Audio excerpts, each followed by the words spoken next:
नमस्कार. आज आठवड्याच्या शेवटच्या दिवशी सकाळी शेअर मार्केट सुरू झाल्यावर तेजी होती. दुपारी 2 पर्यंत कामकाजामध्ये चढ-उतार होत होते.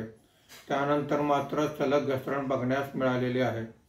आज मार्केट बंद होताना सेन्सेक्स हा 271 पॉईंटने घसरून 79,810 वर बंद झालेला आहे. निफ्टी हा 74 पॉईंटने घसरून 24,427 वर बंद झालेला आहे. आजच्या कामकाजामध्ये BSE FMCG इंडेक्स 0.90% वर आहे. BSE कन्झ्युमर ड्युरेबल इंडेक्स 0.34% वर आहे.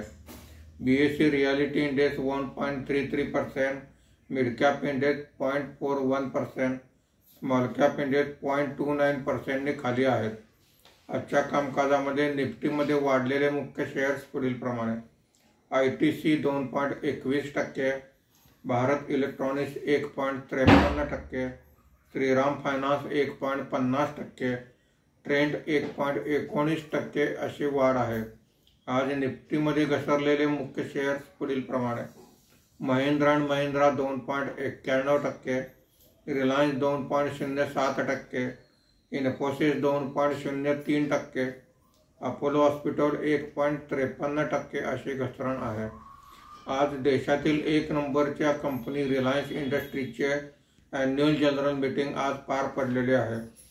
FIIने आज मोठ्या प्रमाणावर म्हणजे 8,313 कोटी रुपयांची विक्री केलेली आहे. देशीय वित्तीय संस्थांनी 11,488 कोटी रुपयांची खरेदी केलेली आहे. शनिवार आणि रविवार शेअर मार्केटला सुट्टी आहे. सोमवारी परत भेटूया. धन्यवाद.